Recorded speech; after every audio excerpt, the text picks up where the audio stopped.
तुलसी महारानी नमो नमः, हरि की पटरानी नमो नमः। धन तुलसी पूर्ण तप की नो, शालिग्राम बनी पटरानी। जागे मंत्र मंजीरी कोमल, श्रीपति कमल चरण लपटानी। धूप दीप नैवेद्य आरती, पुष्प की वर्षा बरसानी। 56 भोग 3600 व्यंजन, बिन तुलसी हरि एक न मानी। सभी सखी मैंने तेरो, यश गावे भक्ति दान दीजे महारानी। नमो नमो तुलसी महारानी, नमो नमो तुलसी महारानी। तुलसी महारानी नमो नमो। कार्तिक मास महत् कथा अध्याय 11। एक बार सागर पुत्र जलंधर अपनी पत्नी वृंदा सहित असुरों से सम्मानित हुआ सभा में बैठा था। तभी गुरु शुक्राचार्य का वहां पर आगमन हुआ। उनके तेज से सभी दिशाएं प्रकाशित हो गई। गुरु शुक्राचार्य को आता देखकर सागर पुत्र जलंधर ने असुरों सहित उठकर उन्हें आदर के साथ प्रणाम किया। गुरु शुक्राचार्य ने उन सबको आशीर्वाद भी दिया। फिर जलंधर ने उन्हें एक दिव्य आसन पर बैठाकर स्वयं भी आसन ग्रहण किया। फिर सागर पुत्र जलंधर ने उनसे विनम्रता पूर्वक पूछा, हे गुरुजी, आप हमें ये बताने की कृपा करें कि राहु का सिर किसने काटा था। इस पर दैत्य गुरु शुक्राचार्य ने विरोचन पुत्र हिरण्यकश्यपु और उनके धर्मात्मा पौत्र का परिचय देकर देवताओं और असुरों द्वारा समुद्र मंथन की कथा संक्षेप में सुनाते हुए बताया कि जब समुद्र से अमृत निकला तो उस समय देवरूपी बनकर राहु भी पीने बैठ गया। इस पर इंद्र के पक्षपाती भगवान विष्णु ने राहु का सिर ही काट डाला। अपने गुरु के मुख से इस प्रकार के वचन सुनकर जलंधर ने क्रोध की सीमा न रही। उसके नेत्र लाल हो गए। फिर उसने अपने धस्मर नामक दूत को बुलाया और उन्हें शुक्राचार्य द्वारा सुनाया गया वृत्तांत सुनाया। तत्पश्चात उसने धस्मर को आज्ञा दी कि तुम शीघ्र ही इंद्रपुरी में जाकर इंद्र को मेरी शरण में लेकर आओ। धस्मर जलंधर का बहुत ही आज्ञाकारी एवं निपुण दूत था। वह जल्द ही इंद्र की सुधर्मा नामक सभा में जा पहुंचा और जलंधर के शब्दों में इंद्र से बोला, हे देवता धाम, तुमने समुद्र का मंथन क्यों किया और मेरे पिता के समस्त रत्नों को क्यों ले लिया? ऐसा करके तुमने अच्छा नहीं किया। यदि तू अपना भला चाहता है तो उन सब रत्नों एवं देवताओं को मेरे शरण में आ जा, अन्यथा मैं तेरे राज का ध्वस्त कर दूंगा।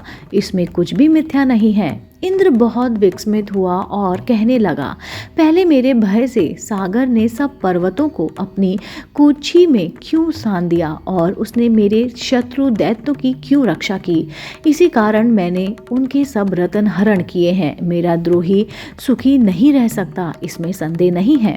इंद्र की ऐसी बात सुनकर वह दूत शीघ्र ही जलंधर के पास आया और सब बातें सुनाई। उसे सुनते ही वह दैत्य मारे क्रोध के अपने होश फड़फड़ाने लगा और देवताओं पर विजय प्राप्त करने के लिए उसने उद्योग आरंभ किया। फिर तो सब दिशाएं पाताल से करोड़ों करोड़ों दैत्य उनके पास आने लगे। शुंभ निशुंभ आदि करोड़ों सेनापतियों के साथ जलंधर इंद्र से युद्ध करने लगा।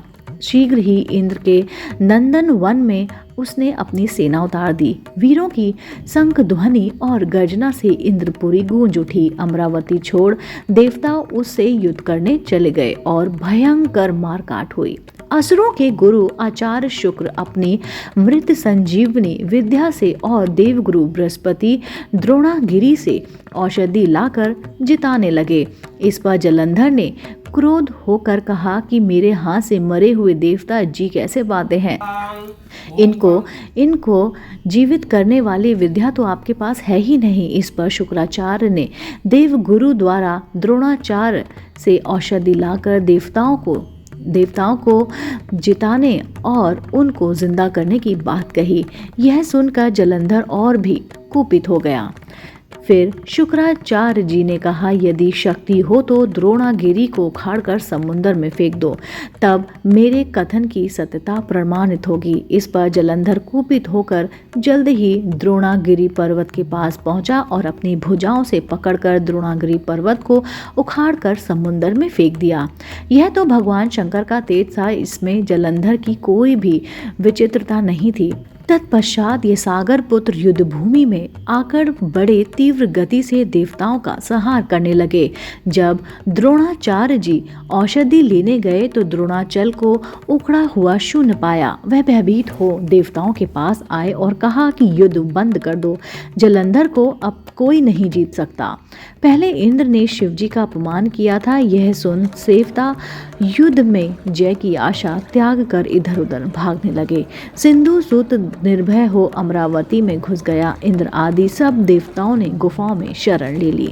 इसी के साथ कार्तिक मास महात्म कथा अध्याय 11वां यही समाप्त होता है। इसकी आगे का अध्याय सुनने के लिए आप मेरे चैनल आध्यात्मिक कहानियों को तुरंत से लाइक कीजिए, शेयर कीजिए और सब्सक्राइब कीजिए। मैं आपको मिलती हूँ जल्द ही इसी चैनल पर नई रोचक जानकारी और कहानी के साथ। आप देख रहे थे आपका अपना पसंदीदा यूट्यूब चैनल आध्यात्मिक कहानियाँ।